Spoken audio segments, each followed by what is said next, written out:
आज करीब 8 अप्रैल है और मैं जो आपको चीज़ दिखाना चाहता हूँ वो ये चीज़ दिखाना चाहता हूँ कि देखिए, अगर हम प्राकृतिक नेचर के अनुसार से अगर बात करें तो 8 अप्रैल को कभी भी बारिश हो नहीं सकता है, ऐसा नहीं हो सकता है। लेकिन जब ज्योग्राफी के नेचर से अलग हम हट के देखेंगे तो आज 8 अप्रैल को बारिश हो रहा है। ऐसा क्या कारण है कि जिस समय बारिश ना होना चाहिए उस समय भी बारिश हो रहा है? देखिए, आप मेरे आसपास फसल देख रहे हैं। मूलतः जो चीज़ मैं आपको बताना चाहता हूँ कि इस बारिश में ये जो गेहूं का फसल है पूरी तरीके से भीग जाएगा। तो अगर ये भीग जाएगा तो जाहिर सी बात है, जो भी किसान फसल कर रहे हैं उनका पूरा का पूरा फसल जो है वो बर्बाद हो जाएगा।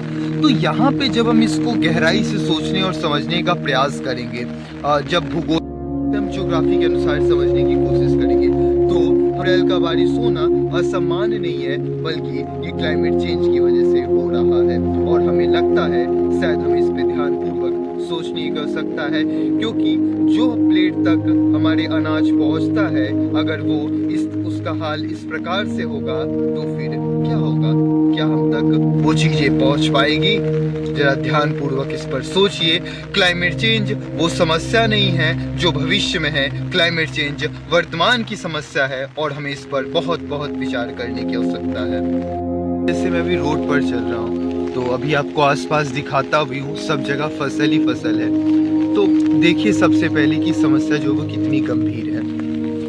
पास देखेंगे गांव का एरिया है, जहाँ आप मेरे आसपास देखेंगे तो ये बारिश हो रहा है। शहर में अगर बारिश हो रहा होगा तो हमें लग रहा होगा कि ठीक है, ये बेहतर बात है। लेकिन जब हम फसल की बात करें तो फसल के लिए बिल्कुल भी अच्छा नहीं है। जब गेहूं का समय है और अप्रैल का मंथ है, 8 अप्रैल है, ये बिल्कुल भी बारिश होगा तो ये सही नहीं है। देखिए, समझने की आवश्यकता है कि आज पृथ्वी कौन सी संकट के करीब आ चुका है। लेकिन हम में से कोई भी क्लाइमेट चेंज, कोई भी जलवायु परिवर्तन पर बात करने नहीं चाहता है। कोई भी समझना नहीं चाहता है कि अगर अप्रैल में बारिश हो रहा है, अगर मार्च में मौसम खराब हो रहा है तो इसका वजह क्या है और इसका जिम्मेदार कौन है, कौन लोग हैं।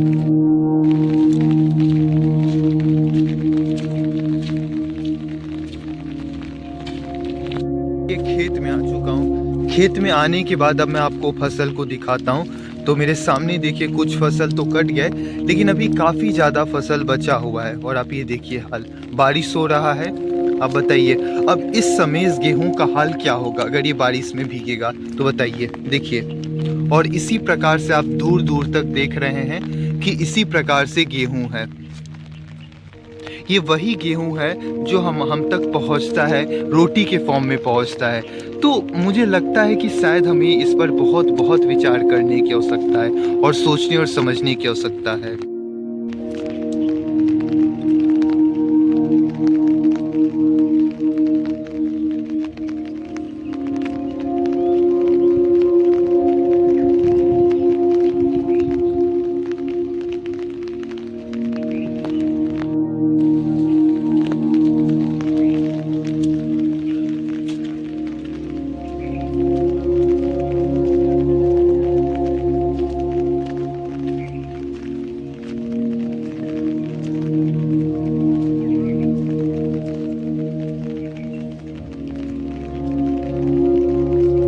अब मैं आपको एक चीज़ दिखाने वाला हूँ कि बारिश तो हो रहा है, लेकिन उस बारिश की वजह से ये जो फसल है, इस फसल पे प्रभाव क्या पड़ रहा है वो अब आप देखिए। आप ध्यान से यहाँ पे नीचे देखिएगा, ये जितने सारे फसल हैं ये नीचे लेट गए हैं। ये गेहूं का फसल है जो ऊपर रहता है, बारिश की वजह से पूरा फसल जो है वो नीचे लेट गया है। अब ध्यान से देखिएगा, ये पूरे बारिश की वजह से फसल आपका नीचे लौट गया दूर दूर तक, देखिए। और बाकी भी अगर हम गेहूं की स्थिति देखें तो ये देखिए। अब समझिए कि इसमें जो किसान की 6 महीने की पूरी मेहनत लगती है, उसकी पूंजी लगती है, उसकी पैसे लगती है, उसकी स्थिति क्या है। और ये सारी चीज़ आपका बारिश की वजह से हुआ है, आंधी तूफान होने की वजह से हुआ है, जो लगातार हो रहा है और जो अप्रैल में बिल्कुल भी नहीं होना चाहिए, क्योंकि क्लाइमेट के अनुसार से ये बिल्कुल भी पॉसिबल नहीं है।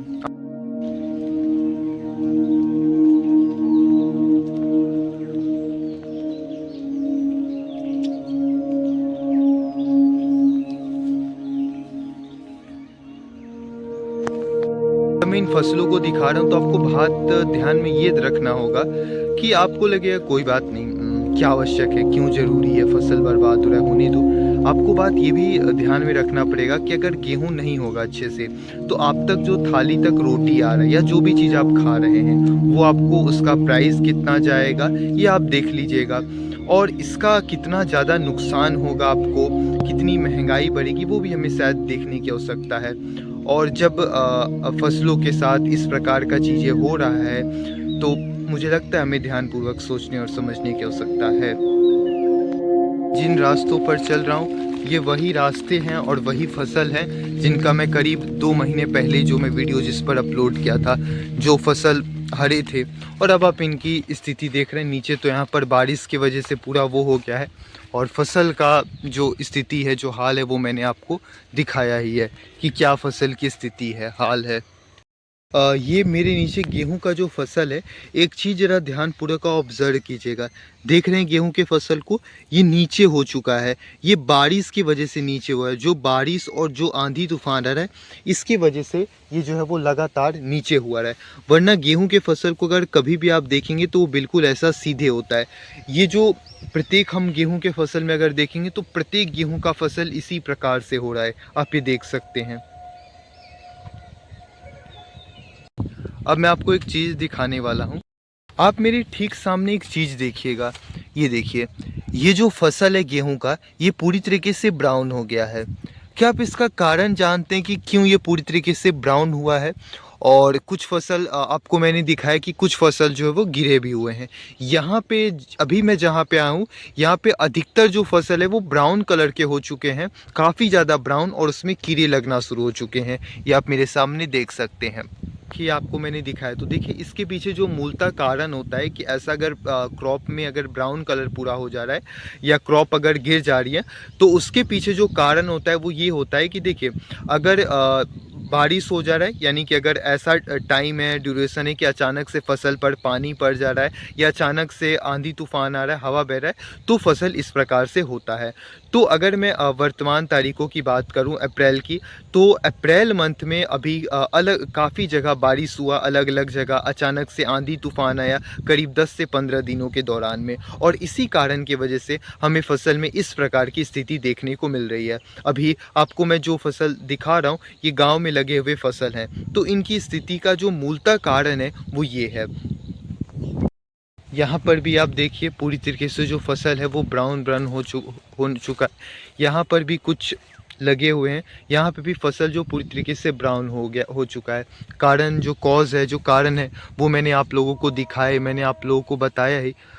और हमें लगता है कि शायद हमें इस चीज़ों पर सोचने और विचारने की आवश्यकता है, क्योंकि जब हम पढ़ाई के अध्ययन के अनुसार से या क्लाइमेट से अगर बात करें तो कभी भी ऐसा पॉसिबल ही नहीं हो सकता है कि अप्रैल में बारिश हो, मार्च में अचानक से चीज़ें हो सके, क्योंकि क्लाइमेट के अनुसार से पॉसिबल नहीं है। क्यों पॉसिबल नहीं है?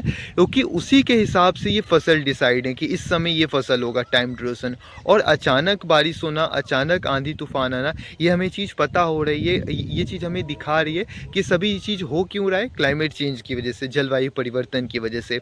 और हमें ध्यानपूर्वक से हमें इस बात को समझने की आवश्यकता है कि जलवायु परिवर्तन, क्लाइमेट चेंज कोई भविष्य की समस्या नहीं है, बल्कि वो आज की और वर्तमान की समस्या है। तपती हुई गर्मी काफ़ी ज़्यादा बढ़ना, टेम्परेचर का बढ़ना, उसके अतिरिक्त फसलों का ये हाल होना, जब बारिश होना चाहिए तब बारिश ना होना, टाइम से पहले बारिश होना, तो इतने प्रकार के जो हमें बदलाव देखने को मिल रहे हैं वो हमें साफ साफ ये दिखा रहे हैं कि इसके पीछे मूलतः कारण क्लाइमेट चेंज है। जब इस चीज़ों को हम अध्ययन करेंगे, पढ़ेंगे, तो हमें इन चीज़ों के बारे में काफ़ी गहराई से पता चलेगा।